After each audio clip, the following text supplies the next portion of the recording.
Hello, good people of YouTube. Mountbatten here, and today I'm bringing you a bit of a different list. Today I'm bringing you my 5 future premiums list. And by future premiums, I don't mean these are like my top 5 premiums that are coming out soon. These are 5 ships that I think should be added into the game as premium ships. Now, of course, this means they have to be somewhat unique. They can't.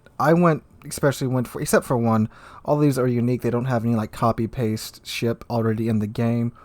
These are completely unique. These are ships that have, they've earned a little bit of recognition throughout history. Their names, you've probably heard of most of them before. There's maybe one or two in here that some of you guys probably haven't heard of, and that's what I was going for. Ships that, you don't hear a whole lot about them. Because you always hear about the Yami, the Musashi, the Iowa, the Bismarck. So ships, the Bismarck and the Tirpitz. So ships that aren't really touted about too much, if you get what I'm saying.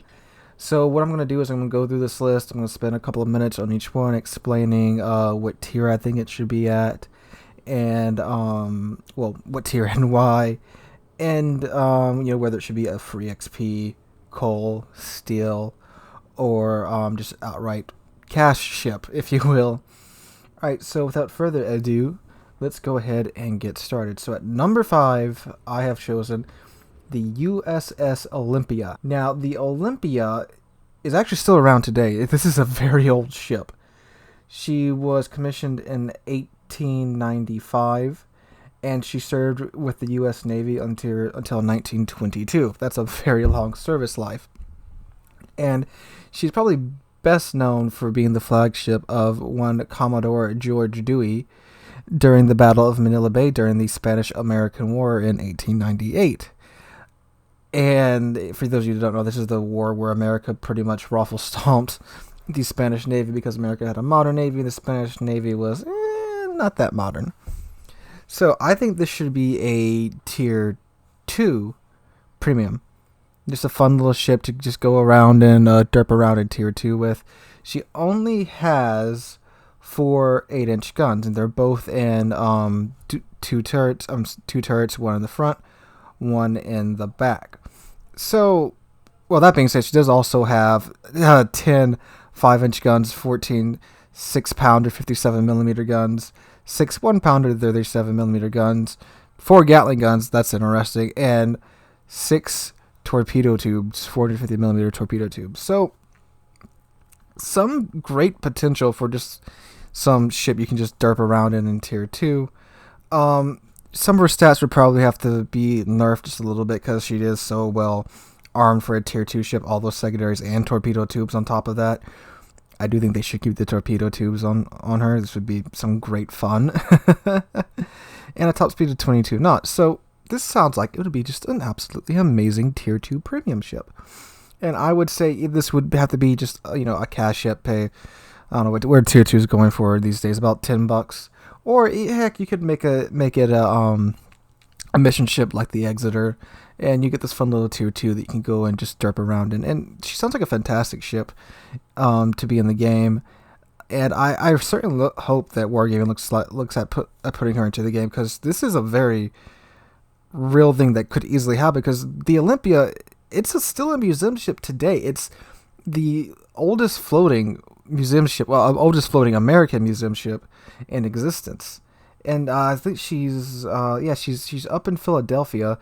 You can actually go see her today. She's, like I said, she's a museum ship, and I think that's amazing to see a ship in the game and see a ship in real life, like I did with the Alabama and the Kid and the Texas. It's just amazing that you can have that boat, going to see it in real life, getting an idea of how massive this ship is, and then you also get to play it in the game. So that is number 5. Number 4 would be the HMS Repulse. Now, HMS Repulse, she was a renowned class battlecruiser, and obviously she served with the Royal Navy during World War I and World War II. And this, for me, would probably be a good tier 6 premium ship, because she has 3 turrets, 2 15-inch guns per turret, so she has 6 15-inch guns. And yeah, that's 15-inch guns, that is like tier 7. ish territory. But since she only has 6 of them, I would say definitely a tier 6. Now she does go 30 knots, so that is a blazing fast tier 6 ship. But downside is, of course, she only has six main battery guns. And for all intents and purposes, this would be basically a smaller hood, if you will, without without a turret, and really fast. So I think this definitely should handle light hood. I also think she should definitely get the normal battleship AP. She shouldn't get the stupid British BB AP. And you would have a recipe here for very fun, very maneuverable, very quick tier 6 premium ship. And she does have a bit of a history. She did serve in World War One and World War Two. Unfortunately, she did get kind of nuked by the Japanese during World War Two. And at the time of completion, they were the fastest, capital ships, if you will. Her and her sister ship, Renown. And you could potentially have the Renown in two, and the Renown could be a bit different. They could tweak some stats here and there. And for her armament, like I said, she has the 6 15-inch guns. She would also have 6 triple to single 4-inch guns, so quite the secondary battery there for tier 6. Oh, and then she got 2 single 3-inch guns. Oh, and 2 sets of torpedo tubes. I almost forgot about those bad boys. So yeah, I would say that would be a really fun tier 6 premium ship, in my opinion. So that is number 4, and now we're going on to number 3. This thing, we're going to jump up a bit in tiers. This is the Shinano. Now, this was the 3rd Yamato-class battleship made for the Imperial Japanese Navy. Now, wargaming, you can do one or two things with this ship. One, you could make it the real-life version of the ship and make it a tier 10 carrier, because the Shinano was refitted from, refitted. She was converted from a battleship to a carrier. Her hull was, transferred from being a battleship to a carrier. I don't even think they got that far along with her. Yeah, so they built the hull, and they suspended work on it, and they decided, do we want to make this a battleship? Do we want to make this a carrier? And then they made it a carrier. So you could make it a carrier, and I would say there's have to be a tier 10 carrier because it's got a Yamato hull. So you could make it, you kind of give it the Graf Zeppelin treatment, make it a really, really tough aircraft carrier. Or, although it wouldn't really have that many secondaries because, Japanese battleships didn't have that many secondaries, and it wasn't like the Graf Zeppelin. So you can make it a really tough aircraft carrier if you want to. Or you could make it another battleship.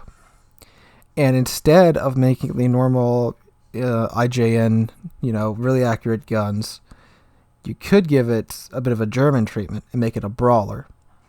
I like brawling, so, making a tier 10 Yamato-class battleship that's a brawler, that's very appealing to me.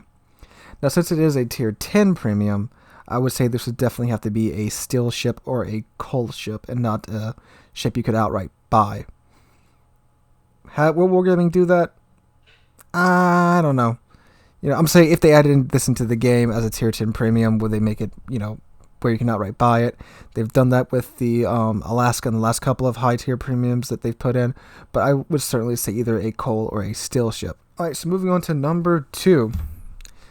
The USS New Jersey. Yes, the New Jersey. Now, what I propose wargaming do with the New Jersey is quite simple. Give it the Massachusetts treatment. Lower the sigma on the guns. Give its secondaries a bit better range and reload time. Done. I would absolutely love that. And I've talked with a couple of you guys, more than a couple of you guys, about 20 of you guys on stream about that, and you guys agree that sounds very, very fun, because the Massachusetts is a very fun ship. So, just drop that sigma down a little bit, increase the range and decrease the reload of the secondaries, give it that really nice Massachusetts heel, and you would have a fantastic tier 9 premium. And I would say this would have to be a free XP premium, or a cold premium, or both. Why not both? And you could have some amazing fun with this, because Massachusetts is, you know, my favorite premium in the game right now. And if they did this to the New Jersey, that would be great. This would be just an amazing premium if they did this. If Wargame, if you're listening, you know, these are some free ideas. All right, that one's simple enough. Now to number one. I really want to know. Just let me know in the comments down below. What do you think number one is right now? Because I'm willing to bet a lot of you guys aren't seeing this coming. So the number one future premium ship that I want to see in World of Warships is their Surkoff. If I even said that right. A lot of you guys are probably going, what's the Surkoff? The Surkoff is a French cruiser submarine. You heard that right. A cruiser submarine. She's a little unknown, you know, you don't hear about her all that much. But when I found this thing when I was just dredging around online one day, and I saw a picture of this thing, I'm like, what type of steampunk nonsense is this? So you should be seeing a picture of her, if I can find a video of her up on screen right now. She's a French submarine armed with a turret with 2 8-inch guns in it. Yeah. She also has a hangar for a float plane and a watertight deck that carried 2 motorboats. Yeah. This thing is bonkers. Now, of course, we would have to wait until submarines get added to the game, which they think we're getting said within the next year of the Halloween event. So, probably 2020, 2021 maybe. And this, I'd say, tier 8 premium, just normal cash premium.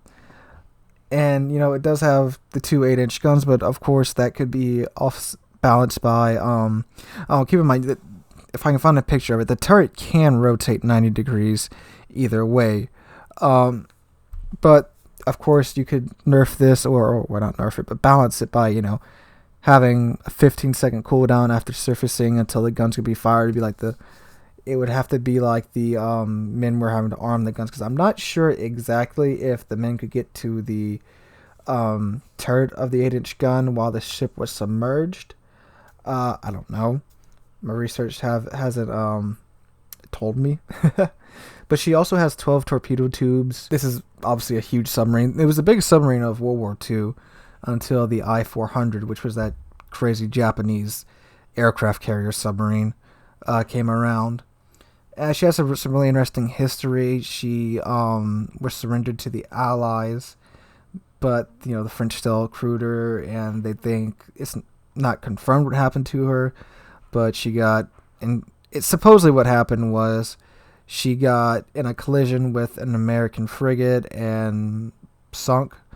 But there's some other theories about what exactly happened, but we don't really know because, well, I don't think the ship has ever been found. But you guys, this is my top 5 premiums that I think should be added to the game in the near future. Obviously, if the Surkoff would get added, it'd have to be way later after submarines get added.